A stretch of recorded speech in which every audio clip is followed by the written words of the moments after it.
e desinflando, mesmo que devagar. Eu não vejo nada se mexendo. Tá, você sabe como fazer os primeiros socorros? Não. Certo, eu vou te explicar, ok? Eu preciso que você deixe... Eu tenho mesmo que fazer isso? Oi? Sim. Ok. Você vai fazer o procedimento na linha comigo até eles chegarem. A jovem Ellen, de 27 anos, foi encontrada sem vida dentro do próprio apartamento logo após o seu noivo chegar da academia e ter que arrombar a porta para entrar. Inicialmente, o caso foi dado como suicídio pela polícia, só que uma série de circunstâncias acabaram levando a família da vítima a pensar que isso se tratava de um homicídio. O caso de hoje vai falar sobre o assassino invisível, ou não, de Ellen Greenberg. Olá, misteriosos! Se você for novo aqui no canal, se inscreva, ative o sino para receber notificação sempre que um novo caso for lançado, deixe seu like, deixe seu comentário também. São ações simples, mas que ajudam muito no crescimento do canal. Adiciona a gente também nas redes sociais, eu tô sempre interagindo com vocês lá e trazendo de vez em quando atualizações de alguns casos que eu já apresentei aqui. É só procurar por @Arquivo Mistério. E para aqueles que querem e podem ajudar de maneira direta com que o canal Arquivo Mistério continue com essa atmosfera áudio-interpretativa, considere a possibilidade de se tornar membro do canal, clicando no botão aqui embaixo, seja membro, ou no link da descrição. Recados dados, vamos para o caso de hoje.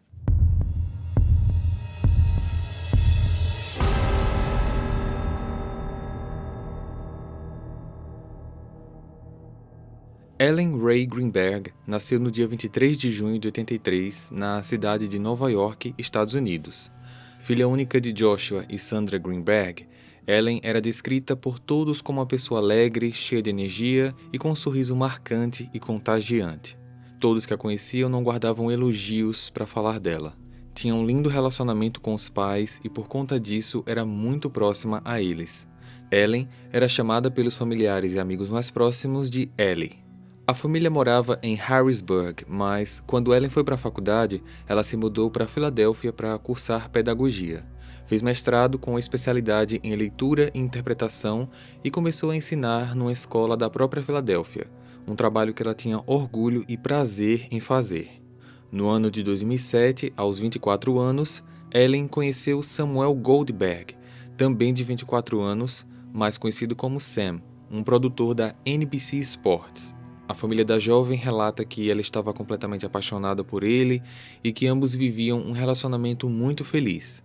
Após alguns anos namorando, os dois se mudaram para um apartamento no bairro Manayunk, na Filadélfia, no complexo Venice Lofts. Em junho de 2010, Ellen e Sam, aos 27 anos, ficaram oficialmente noivos, com o casamento marcado para o ano seguinte, em agosto de 2011. Ellen nunca escondeu a tamanha felicidade que ela estava por causa desse dia que seria tão especial. Ela estava nas nuvens, se envolvendo em todas as fases do preparo, e no dia 22 de janeiro de 2011, os convites foram enviados. 4 dias depois, no dia 26 de janeiro, estava nevando muito e a escola em que ela trabalhava fechou mais cedo, pois a previsão do tempo era de piora e a circulação na cidade ficaria comprometida. Ellen, junto com mais alguns professores, se certificaram de contatar todos os pais dos alunos para que eles pudessem ir pegá-los antes do horário, e assim, todos, alunos e funcionários, voltaram para suas casas perto do meio-dia. Sam também foi liberado do trabalho, ou seja, ambos passaram a tarde juntos no apartamento. Às 4h45, Sam saiu para se exercitar na academia do próprio condomínio e, por volta das 5h30, ele retornou, mas percebeu que a porta estava trancada pelo trinco interno. A chave dele abria a fechadura, mas o trinco não tinha como. Ele bateu na porta, chamou diversas vezes, mas Ellen não respondia. Sam, então, começou a mandar várias mensagens de texto para a noiva. Essas mensagens não foram uma atrás da outra, não foram simultâneas. Elas tinham um espaço de tempo entre cada uma, mas ao total as mensagens diziam o seguinte: Oi, abra a porta. O que você está fazendo? Estou me irritando. Oi. É bom você ter uma desculpa para isso. Que porra é essa? Depois de esperar vários minutos, Sam saiu do corredor e foi até o saguão, onde conversou com Phil Hanton, um senhor de 67 anos, o único segurança do complexo que estava trabalhando naquela tarde. Phil, Tem como você destrancar a porta do meu apartamento, por favor? Como assim? O senhor perdeu a chave? Não. Eu saí pra treinar e deixei ela em casa. Voltei agora e ela tá com a trava de dentro fechando a porta. Sam, o senhor precisa resolver seus problemas com ela em particular. Por favor, não me envolva nisso. Que problemas, Phil? A gente não brigou, nada disso. Ela deve estar dormindo. Olha, pelo que você explicou, a porta não está fechada, está travada. Eu não tenho como destravar, mas sim arrombar. Seu apartamento é propriedade privada e fazer isso vai de encontro às normas internas. Eu não posso te ajudar, me desculpe. Minha sugestão é que o senhor espere ela acordar. Assim, quase 1 hora depois desde a primeira vez em que chamou pela noiva, por volta das 6h15, Sam, por si só, arrombou a porta. Ao entrar no apartamento, ele vê a noiva sentada no chão da cozinha, que ficava logo na entrada, encostada no pé da bancada, com sangue no rosto, no corpo, também tinha sangue em cima da bancada e no chão. Ele imediatamente ligou para o 911. Essa ligação durou cerca de 3 minutos e eu vou aqui apresentar ela para vocês numa versão resumida, e em português, claro, mas ela foi uma ligação um tanto quanto estranha, principalmente durante o pedido de procedimento de ressuscitação. Alô? Eu entrei agora. Minha noiva tá no chão. Tem sangue pra todo lado. Qual o endereço? 4601 Flat Rock Road. Por favor, venham rápido. 4601 Flat Rock Road, ok. Isso, É uma casa ou um apartamento? apartamento. Qual o número? Por favor, rápido. Por onde ela está Ai, sangrando? meu Deus. Oh, não. Senhor, você tem que se acalmar para que eu possa te ajudar. Desculpa. Eu tô olhando pra ela agora. Qual o local do sangramento? Eu não sei. Ele. Você não sabe de onde o sangue vem, então? Eu acho que da cabeça dela. Acho que ela bateu a cabeça, mas tem sangue em todo lugar. Você acha que ela caiu? Você sabe o que aconteceu? Ela talvez escorregou. Não sei. Tem sangue na mesa. O rosto dela tá um pouco roxo. Certo. Aguarde um pouco pro resgate. Preciso que fique na linha, por favor. Nesse momento, a atendente transfere a chamada para o suporte de socorristas. 4601 Flat Rock? O que houve? Eu saí pra malhar e quando eu voltei a porta estava travada com a minha noiva dentro. Ela não estava respondendo, aí eu decidi arrombar a porta. Quando eu entrei, eu vi ela no chão, com sangue e ela não tá respondendo. Certo, ela está respirando? Olha o peito dela. Eu preciso que você se acalme. Ela está respirando? Eu não acho que ela... Eu acho que ela não tá respirando. Escute, o reforço está a caminho, mas eu preciso que você olhe o peito dela. Ela está deitada de costas. Ela tá sentada. Certo, então veja se o tórax está inflando e desinflando, mesmo que devagar. Eu não vejo nada se mexendo. Tá, você sabe como fazer os primeiros socorros?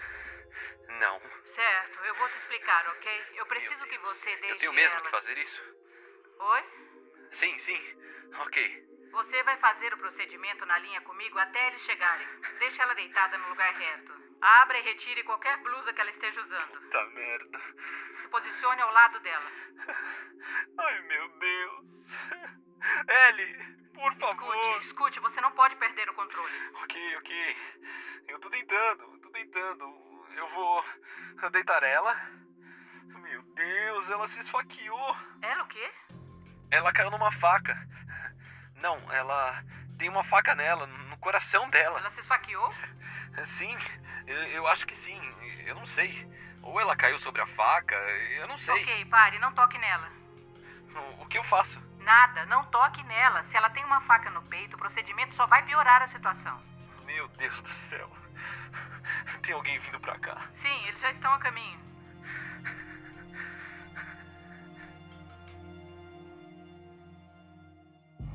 Assim que a polícia chegou, eles constataram ali mesmo que Ellen estava sem vida. Ellen Greenberg foi declarada morta às 6h40 da tarde. As investigações iniciais observaram diversos pontos. Ela parecia que estava prestes a comer, pois na mesa da cozinha estava um coador com várias blueberries, além de algumas laranjas cortadas. Só que 2 facas completamente limpas estavam na pia. O apartamento possuía somente 2 entradas possíveis. a porta principal e uma pequena varanda com escadas de incêndio. A porta principal estava trancada, tanto é que Sam teve que arrombá-la para entrar, e pela porta das escadas de incêndio não foram encontradas quaisquer marcas de molhado do lado de dentro, como se alguém tivesse entrado por ali, nem pegadas na neve, como se alguém tivesse saído em fuga. E claro, essa porta também estava trancada, sem contar na dificuldade de acesso por ela devido à nevasca que acontecia naquela hora. Não havia quaisquer marcas de sangue fora da área da cozinha, nada fora do lugar e nem algo de valor faltando no apartamento. O corpo de Ellen estava com a cabeça, pescoço e ombros apoiados na parte inferior do balcão da cozinha. O resto do corpo estava deitado no chão. Em sua mão esquerda tinha uma toalha branca totalmente limpa. Quando questionados, os vizinhos não apontaram qualquer barulho suspeito no apartamento durante a tarde, além de apenas perceberem que algo estava acontecendo quando Sam começou a bater na porta chamando pela noiva e depois o som da porta sendo arrombada. Com base nessas evidências, a morte de Ellen foi dada como suicídio, mesmo sem nenhum bilhete ou nota da vítima que pudesse confirmar isso. O primeiro fato estranho de toda essa situação foi: Joshua e Sandra souberam da morte da filha quando os amigos de Ellen ligaram para eles para prestar condolências. Eles ficaram sem entender e os amigos explicaram que a notícia da morte da filha deles estava passando na TV. Sam não tinha avisado aos futuros sogros sobre o que tinha acontecido. No dia seguinte, 27, foi realizada a necrópsia. O relatório trouxe diversas informações que deixaram o caso bastante confuso e eu vou explicar agora em termos técnicos para que vocês possam compreender como que a versão de suicídio foi refutada pelo relatório do legista. Marlon Osborne foi o responsável por conduzir o procedimento. Ele detectou no peito cerca de 10 perfurações com faca que variavam de 2 a 10 centímetros. Na região da barriga existiam 2 golpes também com faca, com uma profundidade de 5 centímetros. Já no couro cabeludo, foi identificado um corte de 6 centímetros e na nuca existiam exatos 10 golpes também feitos com faca. Já no abdômen, braço direito e perna direita, existiam diversos hematomas com diferentes estágios de recuperação. Alguns estavam lá por alguns dias, outros algumas semanas. As marcas se assemelhavam a machucados que podem acontecer em aulas de yoga ou pilates, só que ela não fazia esse tipo de atividade. Ao final do exame, o médico pôde concluir que, mesmo sem sinais aparentes de defesa a um ataque, Ellen tinha sido assassinada. Eu não posso colocar a foto da projeção da simulação dos golpes no corpo dela, porque mesmo sendo simulação, a imagem é muito forte e eu tive problemas quando eu subi o vídeo aqui para o canal. Então, por conta disso, essa imagem está lá no meu Instagram, @arquivomistério. A partir desse ponto, a morte passou a ser tratada como um homicídio, o que se apresentou como um problema para a polícia, que já havia liberado a cena do crime e, portanto, estava agora comprometida. A própria família do Sam já havia entrado no apartamento para buscar alguns itens que ele mesmo tinha pedido enquanto ele estava fora. A única pista que havia sobrado, digamos assim, foi a faca que estava no corpo da Ellen e que foi junto para o exame do médico legista. Ela tinha sido enviada para a perícia e, após exames de DNA, apenas o DNA da Ellen foi identificado. Nos exames toxicológicos realizados, não foram identificadas quaisquer drogas ilegais, muito menos álcool, apenas substâncias de 2 remédios, clonazepam e zolpidem.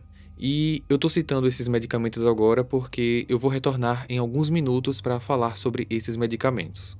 A equipe investigativa foi checar as imagens capturadas pelas câmeras de segurança do complexo para ver se a história do Sam era verídica com o que aconteceu naquela noite. A polícia relatou que as imagens confirmaram tudo o que foi dito, como também ninguém não autorizado foi visto passando por qualquer área ao redor do complexo. Vale ressaltar que não existia câmeras de segurança no corredor do apartamento. Quando Joshua e Sandra foram interrogados sobre a relação da filha com Sam, ambos afirmaram que não aparentava haver nada de errado com o casal. Ellen era muito apaixonada por Sam e os dois pareciam felizes juntos. Mas a polícia descobriu, através deles, que, apesar de Ellen ser uma pessoa alegre, contagiante, ela tinha mudado seu comportamento num período que se iniciou entre 1 e 2 meses antes da morte. Ela estava mais fechada, nervosa, ansiosa, insegura e, quando seus pais perguntavam o que estava acontecendo, ela apenas dizia que era por conta do trabalho.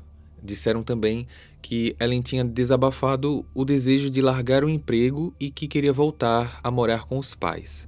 Mas, ao mesmo tempo, quando os pais perguntavam sobre o casamento, ela dizia que estava tudo bem e que não planejava adiar ou cancelar o evento. Nas minhas pesquisas, não ficou claro se ela queria fazer essa mudança trazendo o noivo junto ou se seria apenas por um período que antecederia o casamento. E eu preciso até fazer um adendo agora sobre uma coisa importante que eu percebi enquanto pesquisava esse caso. Praticamente nada sobre os depoimentos do Sam vieram a público. Ele poderia dar sua versão sobre isso, dizer se ele sabia sobre essa ideia da noiva querer se mudar, com ele ou não. Talvez ele até tenha falado sobre, mas como falei, o depoimento dele não está público e essa parte não fica muito clara. O conselho que os pais deram a ela nessa conversa foi que ela procurasse ajuda profissional antes de tomar qualquer decisão. Seguindo o conselho dos pais, Ellen passou a ver a psiquiatra Ellen Berman.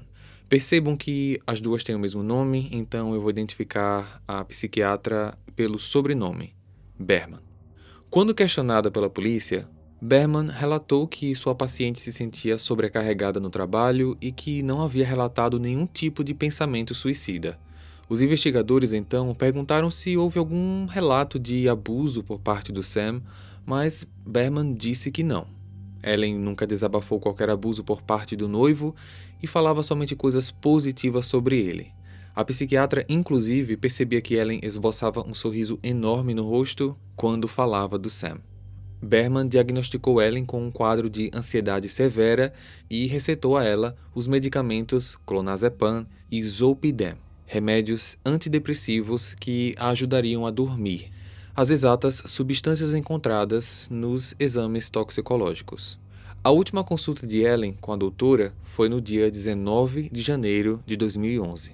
Já na escola, quando os policiais conversaram com os demais professores e coordenadores, todos disseram que não viam nada de diferente do comum, estresse normal com preparo de aula como todos têm, mas nada que fosse comparado a uma mudança de comportamento como descrita pelos pais. Ou seja, Ellen pode ter mentido para os pais e também para a psiquiatra o real motivo do seu comportamento. Como garantia, o detetive do caso, John McNamee, sugeriu a contratação de um neuropatologista para revisar as perfurações na medula espinhal da vítima, e isso era de fundamental importância, pois, se fosse identificado que alguma das perfurações chegou a danificar a medula espinhal, ela não teria forças suficientes para efetivar o último golpe no peito. Foi identificado que a medula foi atingida, mas a espinha não, o que concluía que ela pode ter ficado zonza, digamos assim. Ou seja, como ela não teria perdido os movimentos ou não teria apagado completamente, a possibilidade de suicídio era válida. E por conta disso, os investigadores acabaram alterando novamente a causa da morte, alegando de novo suicídio. Mas, levando em consideração o suicídio, como que ela conseguiu dar mais de 8 golpes no peito, 2 na barriga e mais 10 nas costas? E normalmente quando alguém quer tirar a vida, normalmente faz isso rápido, não faz com tortura. Para a polícia, parecia que se a possibilidade existe, então esse foi o fato. E assim, eles fecharam o caso oficialmente no final do ano de 2011. A mudança foi devastadora para os pais de Ellen que estavam há meses buscando justiça. O casal, que mais uma vez descobriu através da mídia sobre a nova mudança do motivo da morte, não acreditava nessa hipótese. Eles só conseguiam pensar: 20 golpes. Como foi suicídio? Eles decidiram então iniciar sua própria investigação. Joshua e Sandra adquiriram os relatórios dos legistas, as fotos do corpo e levaram para um especialista da área de patologia chamado Cyril Wett, um patologista forense famoso que desafiou a teoria da única bala que matou John Kennedy. Em sua análise, ele destacou a quantidade de golpes que Ellen tomou, em especial na nuca, e relata a morte como um claro homicídio. A família estava inconformada, pois, apesar de ter cópias de toda a documentação legista, os relatórios policiais eles nunca tiveram acesso, coisa que eles já tinham solicitado na justiça e nunca conseguiram pegar. Após isso, a família contratou um advogado particular chamado Larry Kastner, que, depois de algumas semanas trabalhando no caso, conseguiu organizar uma reunião em maio de 2012 com a família, juntamente com a polícia e com os representantes da promotoria, com o objetivo de reabrir a investigação do caso. Mas, infelizmente, não tiveram êxito no pedido. O que ficou acordado foi apenas o direito da família de acessar os relatórios policiais que eles tanto queriam, em troca de arquivar o pedido público da liberação desses arquivos. E ainda isso seria feito com uma condição, de que no dia do acesso o casal não poderia tirar cópias, tirar fotos, nem fazer qualquer anotação. Eles poderiam ver o que pudesse, no tempo determinado pela polícia, e nada mais. Eles acabaram aceitando. Contudo, todas as informações vistas por eles não trouxeram mudanças, mas também não se sabe se o que foi entregue a eles para análise estava completo. Outro especialista que auxiliou muito o casal foi Tom Brennan, um policial aposentado que apontou que a ausência de ferimentos ou marcas que possam indicar que uma vítima tentou se defender não significa necessariamente que ela não foi atacada. Tom abriu a possibilidade para um ataque blitz, que é um ataque que ocorre tão rapidamente, de maneira repentina, de surpresa, que a vítima é incapaz de se defender. O ex-policial também apontou uma coisa importantíssima, praticamente uma informação que passou despercebida, que era um pequeno rastro de sangue no rosto de Ellen que saía do nariz esquerdo e ia em direção ao ouvido, de maneira horizontal. Só que, pela maneira que ela foi encontrada, sentada, esse rastro deveria ter um trajeto vertical, no caso, de cima para baixo. Ou seja, em algum momento, Ellen esteve deitada e depois mudou de posição. Essa informação do sangue no rosto chamou a atenção em 2015 de Guy D'Andrea, um investigador particular com anos de experiência na Procuradoria de Homicídios da Filadélfia. O investigador percebeu uma série de irregularidades nos relatórios disponíveis, como o relatório do parecer da neuropatologia feito pela doutora Lucy sobre a medula óssea de Ellen. Quando o investigador solicitou esse relatório à polícia e ao escritório da patologia, todos disseram que o relatório sumiu ou provavelmente não existia.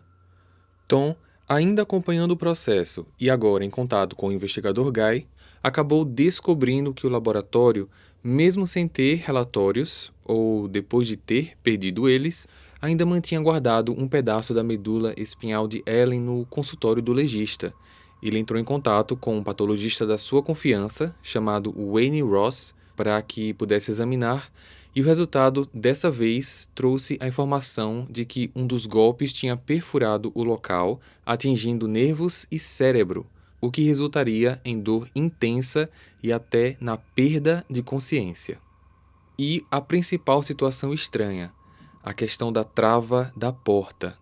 Se isso foi um homicídio, como que ela estaria trancada por dentro? Tanto o investigador Guy quanto Tom encontraram facilmente diversos vídeos online que mostraram como travar uma fechadura por fora. o que então implicaria na possibilidade de que alguém tenha entrado, cometido o crime e saído.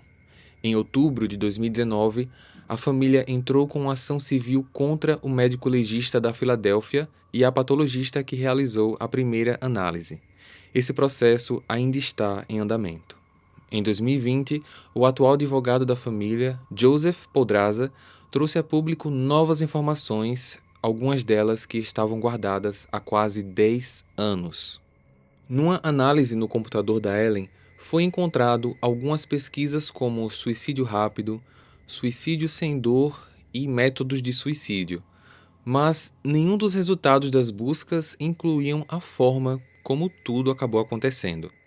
Ele viu que nos depoimentos do Sam, alguns que apenas agora alguém conseguiu ter acesso, ele disse ter entrado no apartamento com o segurança Phil, que foi ele quem o acompanhou até o local e que juntos arrombaram a porta.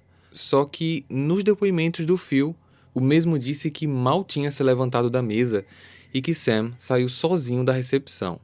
Essa informação do Phil foi confirmada pelas imagens das câmeras de segurança. Ele também disse que Sam estava usando botas naquele dia e não tênis. E lembrem-se, ele tinha voltado da academia interna do condomínio. Outra coisa foi que nos registros telefônicos do Sam existiram 2 ligações antes da que ele fez para o 911. Uma para os seus pais e outra para o seu tio, que é advogado. E isso me lembra muito o caso Isabella Nardoni, que eu já contei aqui no canal, e na ocasião o Alexandre e Ana Carolina, que foram os acusados, ligaram para os pais deles antes de ligar para o socorro. E o pai de Alexandre também era advogado. Vale lembrar que 2 momentos da ligação do Sam ao 911 foram um tanto quanto estranhos. Quando pedido para fazer o procedimento de ressuscitação, ele chegou a perguntar se realmente precisava fazer isso. Tá, você sabe como fazer os primeiros socorros? Não. Certo, eu vou te explicar, Meu ok? Deus. Eu preciso Eu que tenho você mesmo que fazer deixe isso? ela. Oi? Sim. Ok. E ainda, quando percebeu que ela tinha uma faca no peito, uma das suas explicações foi que Ellen tinha caído sobre ela. Ela caiu numa faca. Não, ela tem uma faca nela, no coração dela. Ela se esfaqueou? Sim, eu acho que sim. Eu não sei. Ou ela caiu sobre a faca, eu não sei. A pergunta que muitos se fazem é: como que ele não viu que Ellen, sentada, estava com uma faca no peito e passou essa informação apenas quando foi solicitado a socorrê-la? E por último, mas não menos importante, lembram que eu falei que o apartamento já tinha sido liberado pela polícia quando eles alegaram que tudo foi um suicídio? No dia seguinte, o tio do Sam, e parece que um primo dele também, foram até o apartamento e pegaram o laptop pessoal, o do trabalho e o telefone da Ellen, ficando com eles por alguns dias antes de entregarem para a polícia. Mas nada poderia ser feito contra o Sam, porque oficialmente tudo aquilo era um suicídio. A família da Ellen nunca acusou o Sam de nada, mas sempre nas conversas entre eles, quando Sandra falava "eu sei que a morte da minha filha não foi suicídio", um clima pesado ficava no ar. O contato com o Sam foi mantido por quase 1 ano após o fato. Depois disso, as coisas foram esfriando até não se falarem mais. Sam também nunca deu entrevistas sobre o caso e nunca se prontificou a ajudar a família a desvendar o mistério. Ele diz que mexer nesse caso machuca, o faz se sentir mal e aceitar que a morte da noiva foi um suicídio é a menor das dores que ele consegue suportar. Sam atualmente já tem mais de 30 anos, conheceu uma outra mulher, se casou e formou uma família, hoje sendo pai de 2 crianças. O caso da morte de Ellen Greenberg, para muitos ainda é um mistério. Foi criado um abaixo-assinado para apoiar os Greenbergs, com o objetivo de mudar a causa da morte de Ellen para que as investigações sejam reabertas. O link desse abaixo-assinado está aqui na descrição. A condução da investigação na época foi realizada de maneira extremamente descuidada e dúbia. Se esses erros foram mal intencionados ou não, talvez nunca iremos saber. Tudo o que sabemos é que eles podem ter atrapalhado muito a descoberta da verdade por trás da morte de Ellen Greenberg. Mas isso nunca desmotivou Joshua e Sandra, que ainda continuam batalhando em busca da verdade, em busca da justiça pela morte da filha.